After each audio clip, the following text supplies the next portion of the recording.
Alabama now 3-0 on the season, getting ready for their first SEC matchup of the season against Vanderbilt. They'll go on the road for that. Michael Casagrande joining me now from Tuscaloosa to discuss some of Nick Saban's thoughts from the press conference. We'll start with injuries. Some key defensive guys supposed to be back in the mix this week. What do we learn about that, Michael, and how big of an impact can these guys have on the team going forward? Yeah, no, it should be pretty important considering the way the defense has looked in the last few games. Have Anthony Jennings back on the outside linebacker, Rashawn Evans in the middle, and then Dylan Moses also in the middle. That's three linebackers they had. They've had five out for the last few weeks. It's been obviously an issue getting the kind of pressure they've wanted. They haven't had the pass rush that's been sort of the calling card of this defense in the last few years. So having them back will be important.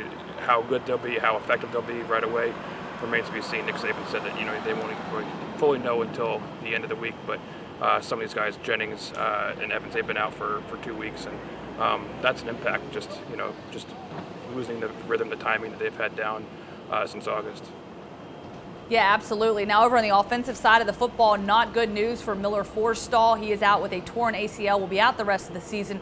How big of an impact does this have on the offense, Michael? Yeah, he was a starter last year. He's been kind of working through the rotation. There have been a couple guys, Irv Smith, Hale Henches, that will pick up some more of the slack. There are a couple freshmen that have been around. Major Tennyson was here for the spring. Miller Forstall definitely was a guy who's been in there, had significant experience last year, and was definitely some important depth this year. So, the first real major injury for the offense. All right, Michael, looking ahead to Alabama's matchup against Vanderbilt. Vanderbilt got a big win against Kansas State. The SEC East being put on notice with the Commodores. Just some thoughts. What did Nick Saban have to say about this football team and what they expect to go up against in their first SEC matchup of the season?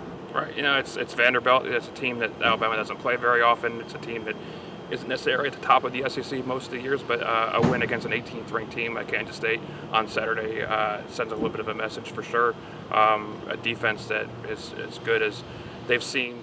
Probably Florida State might be a little bit better, but a team that's really shut down their opponents all season. Middle Tennessee State, Alabama A&M, and then a ranked Kansas State team. So defensively, it's definitely an interesting matchup. Offensively, not maybe the same firepower as some of the high-end SEC teams, but scored 14 points against Kansas State a week ago, but high-end running back, experienced quarterback. So it's a step up from Kansas State, from Fresno State. So it's SEC season. That and then Ole Miss the next week. So it's going to ratchet up from here. Yeah, so we got the kick times, 2:30 kickoff against Vanderbilt, an 8 o'clock kickoff for Alabama against Ole Miss, another night kickoff for them. Appreciate your insight, Michael, and of course for all your Alabama Crimson Tide updates, you can visit us on AL.com.